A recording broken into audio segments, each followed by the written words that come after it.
What's up guys, my name is Brock, you're watching The Modest Man, and today we're talking about the differences between quartz, mechanical, and automatic watches.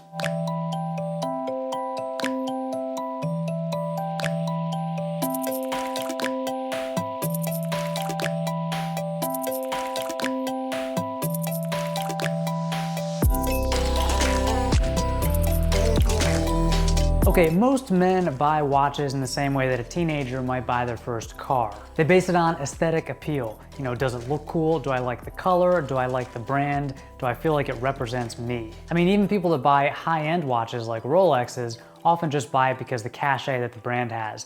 You know, because it's a fancy kind of high-end prestigious brand, they're not necessarily buying it because of the materials or craftsmanship or the movement. And there's absolutely nothing wrong with that. There's nothing wrong with buying a watch just because you like the way it looks, or even because it's trendy, or it suits your personality or whatever. But if you're trying to buy an heirloom quality piece, something that you could hand down to your kids, you know, it's worth looking inside the watch and figuring out what makes it tick. Just like cars have engines that make them run, watches have engines called movements that make them tick. Now watches come with three different types of movements. You have quartz, which is battery powered, mechanical, and automatic. Let's look at quartz movements. So quartzes became super popular when they were introduced by Seiko in 1959. In fact, they almost killed the mechanical and automatic watch industry because they were so cheap and so accurate and so easy to mass produce. You know, if a quartz watch breaks, you're probably not gonna pay to have it fixed, you'll probably just replace it.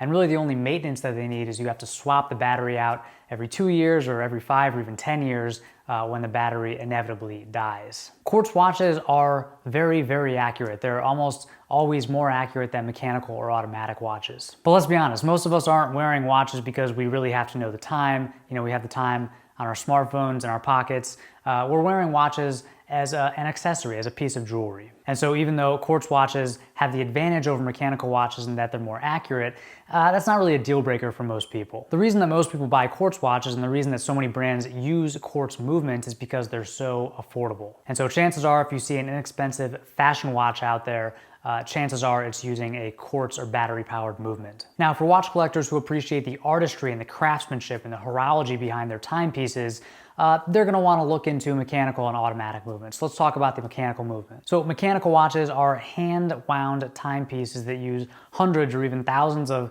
tiny little mechanical parts to basically keep the watch running as long as it's wound. Many hand-wound watches, if they're produced, say, by Swiss companies with in-house movements, they can be sold for hundreds of thousands or even millions of dollars. Thanks to movement companies like ETA, which mass-produce mechanical movements for many watchmakers, smaller boutique brands can utilize well-produced engines that compete with the more prominent luxury watches in Switzerland, Germany, and Japan. So what happens is you have a lot of luxury brands that are really high-end using the same actual movements as smaller, younger, more affordable or boutique brands. Now the major benefit of a mechanical watch over a quartz watch is assuming you maintain it and you keep it wound, a mechanical watch will last for a very, very long time, you know, for generations. A quartz watch will last for a long time, but inevitably it's gonna die. You know, just like your computer, it's made up of small electric components that will inevitably fail. A mechanical watch, on the other hand, if it's taken care of and if it was built well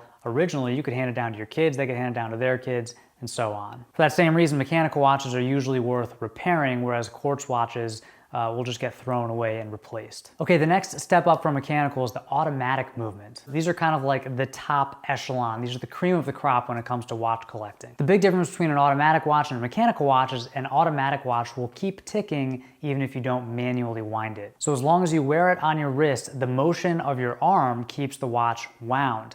It does this by using an off-center weighted rotor which spins as you move throughout the day. And as it turns, it activates a ratchet system which keeps the watch wound. Now, if we look at automatic watches in general versus mechanical watches in general, automatic watches are not more accurate than mechanical watches.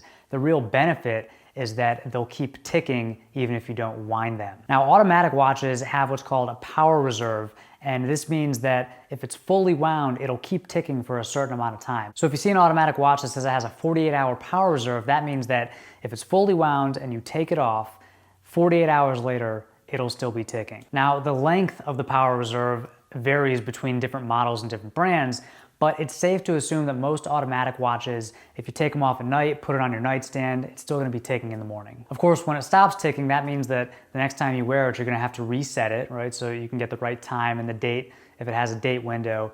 And then you're gonna have to either wind it, if it also has a hand winding movement, or you kind of shake it to get it going, and then when you put it back on, it'll start to wind itself back up with the movement of your arm throughout the day. If you don't like, having to wind and reset your watches, you can also put your automatic watches in a watch winder, which is just like a little storage device that turns the watch slowly so it keeps the movement rotating for you even when you're not wearing it. Now, automatic watches are, top of the line, and they can get very, very expensive depending on the craftsmanship, where it was made, and how many complications it has.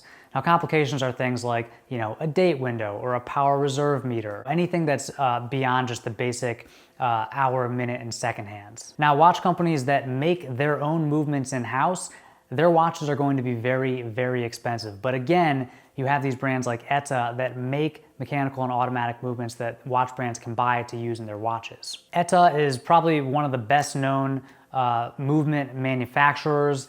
They're a Swiss company, and their movements are widely respected and widely used. There are many very, very high-end luxury watches that use ETA movements to power their timepieces. But there are also more affordable watches that use ETA movements. For example, these linear automatic watches, they use the ETA 2824-2, which is a very popular and very respected Swiss movement. This is a workhorse movement. It's been used in a lot of different watches. It comes in 4 different grades, but even the standard grade is a superb 25 joule automatic movement. This movement is used in watches that are anywhere from a few $1,000s up to like $65,000, $70,000. But it's also used in watches like these linear automatics that go for just a few hundred, just a little bit more than, your entry-level Quartz fashion watches. And if you're wondering why the prices vary so much for watches that use the same exact movement, well, it's because you're paying for, a brand's name or a luxury item. Think of it this way. If you had the same exact engine in a Kia and a Ferrari, those cars would literally have the same engine even though one costs 10 times as much as the other. The only thing that's different about them is the brand and how they look and the other materials built around the engine. Under the hood, they're identical. And so you have these younger brands that don't have the heritage, but they're competing on price with the big luxury players. And I think Linear is doing a great job at that because unlike a lot of the newer kind of fashion watch brands, they're actually using respectable Swiss automatic movements in their watches, along with other higher end materials like sapphire glass and full grain leather and stuff like that. So I think seeking out these younger brands can be a great way to get yourself a nice mechanical or automatic watch, even with a Swiss movement and higher end materials. The other option is to find the luxury brands, but then buy vintage, buy secondhand, so you don't have to pay that full price, brand new premium. And again, just to reemphasize, there's nothing wrong with Quartz battery powered watches. Mechanical watches and automatic watches are cool too, but honestly, the most important thing is that you like the watch that you buy and that you actually wear it. So don't let any watch enthusiasts, make you feel bad about wearing a Quartz watch or buying a so-called fashion watch. Just buy the watch that you want. For what it's worth, I am a big fan of automatic watches. There's just something about the craftsmanship that went into it. I just think they're amazing. And so, I try to wear automatics when possible, but I do have a few battery powered watches in my collection. Okay, I hope this video helps you choose between Quartz mechanical and automatic watches. If you have any questions, leave them down below. And until next time, stay stylish.